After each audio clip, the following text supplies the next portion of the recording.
In no particular order, I'm just going to name my top 5 players available. Obviously, Trevor Lawrence is Mr. Numero Uno, man out of Clemson, deadly with the deep ball, tall, fast, poised, accurate. I mean, Trevor's got pretty much the entire package at 6'6", sitting there at 220 pounds.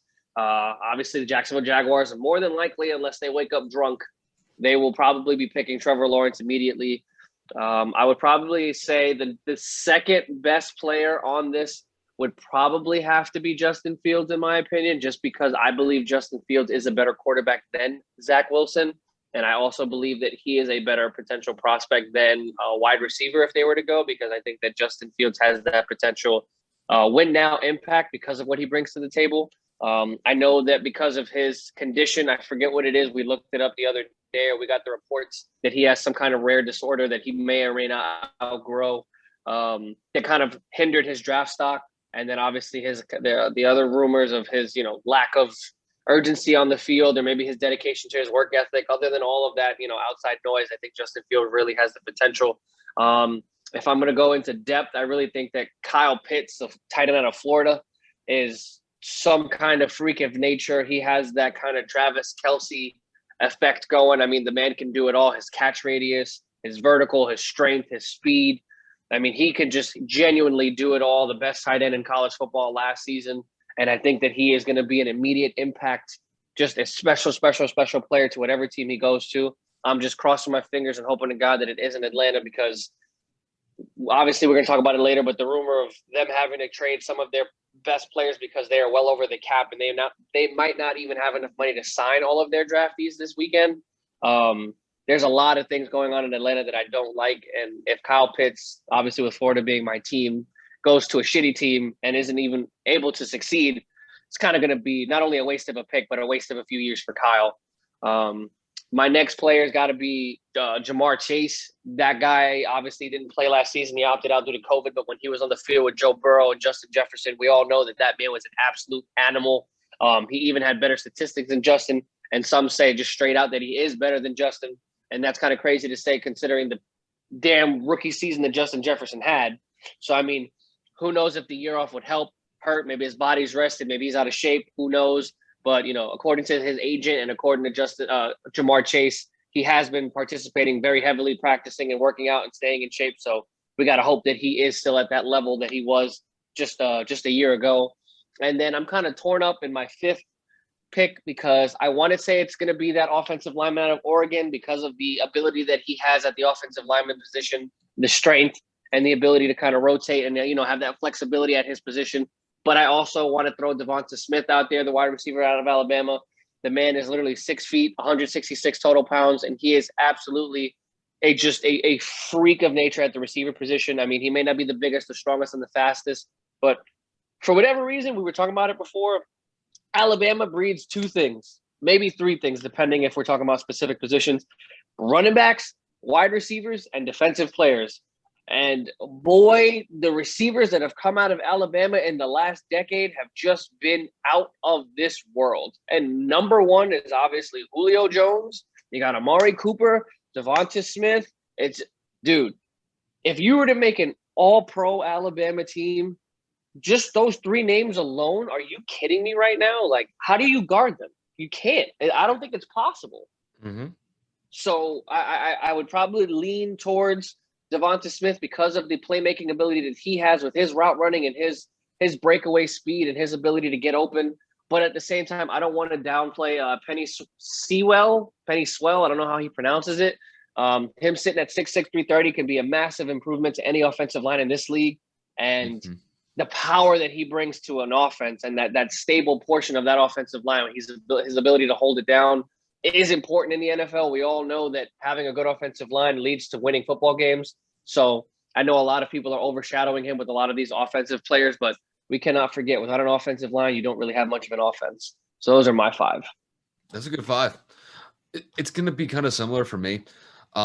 First things first, number 1, it's Trevor Lawrence. This is the easiest pick for me simply just because he is the quintessential QB prospect out of this draft. Granted, this is a very heavy QB draft class this year because you got Trevor Lawrence, Zach Wilson, Justin Fields, Trey Lance, all of these guys could potentially be first round draft picks. I know at least 3 of them are, and probably the 4th with Trey Lance. So just with Trevor Lawrence, he's going to be on the Jaguars. It would be absolutely stunning if he doesn't end up on that team. If Jacksonville makes a 180, it just seems like that's the case with them.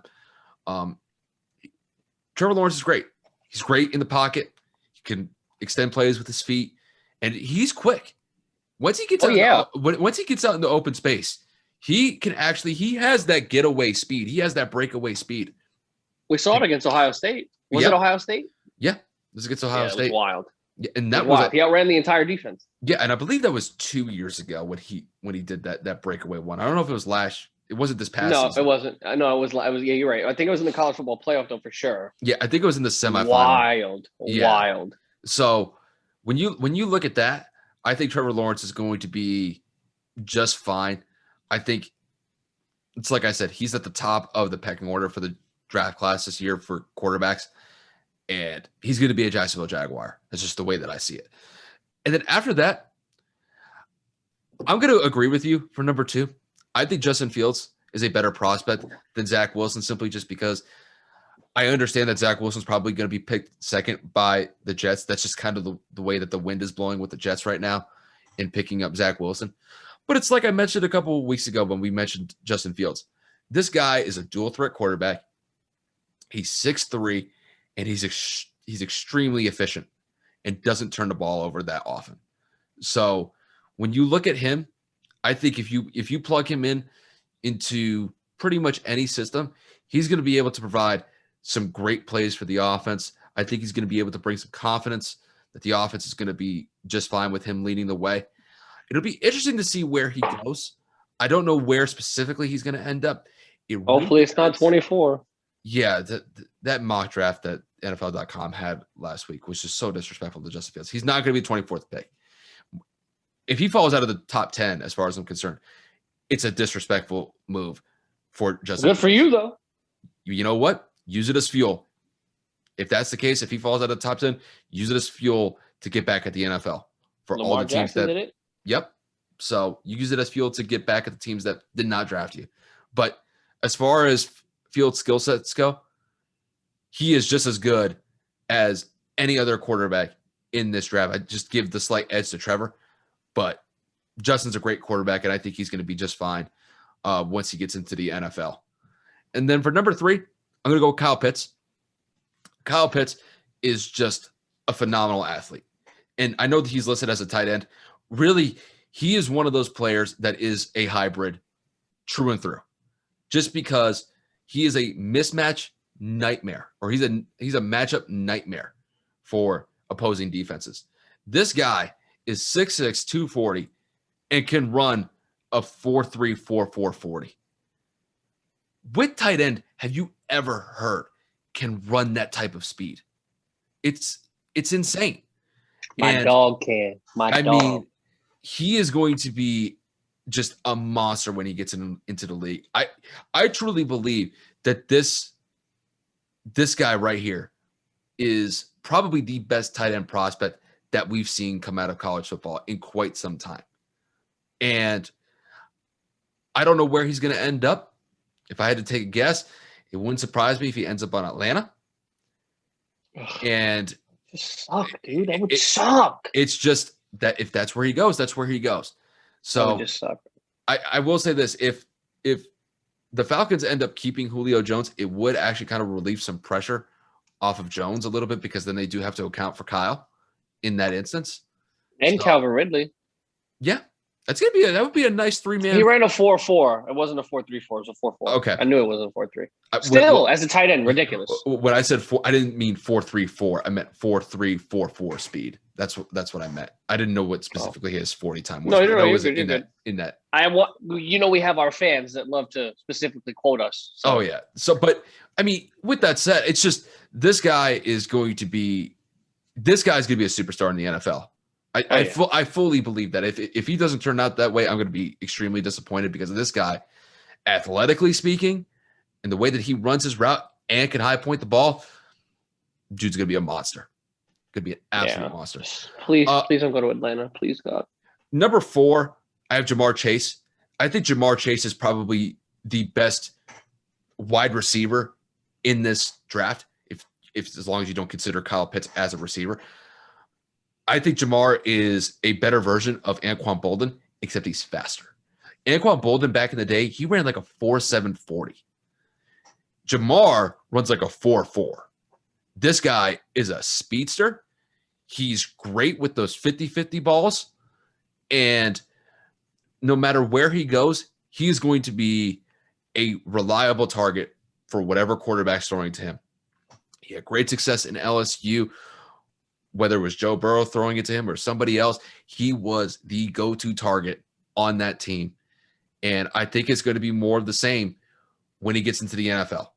Hopefully, he just doesn't experience any sort of injuries, doesn't have to deal with anything significant as far as the injuries go in his career. But this dude is going to be a great receiver in the NFL. And I think he's also very similar to Kyle Pitts. I think he's going to have kind of like that superstar trajectory once he gets into the league. And then my fifth guy, I know you mentioned him, even though you picked Devontae Smith. I picked Penei Sewell simply because he's probably the best offensive line prospect in this year's draft. This guy's a top 5 draft pick simply just because he is a lockdown on the left side of the line here. And it's like you mentioned, to have just a rock on that offensive line is extremely important. And I know it gets overlooked a lot because those guys are in the trenches. They do the dirty work. But having a guy like that is absolutely necessary and crucial to have a competent, well-run offense. It opens up run lanes. Who are you telling me? Bro, Quentin Nelson. I'm telling you, like 3-time All-Pro, 3-time Pro Bowler. You could plug this guy in at guard or tackle. He's versatile in that aspect. And he had a great career in Oregon. I imagine he'll be doing more of the same when he gets into the NFL. And whoever ends up picking him up, they're getting a rock. It better be Cincinnati. It better be Cincinnati. Joey need it. Yep, they're going to need to protect his blind side. You have somebody like that on the edge. Coming off of an ACL injury, bro, he needs that.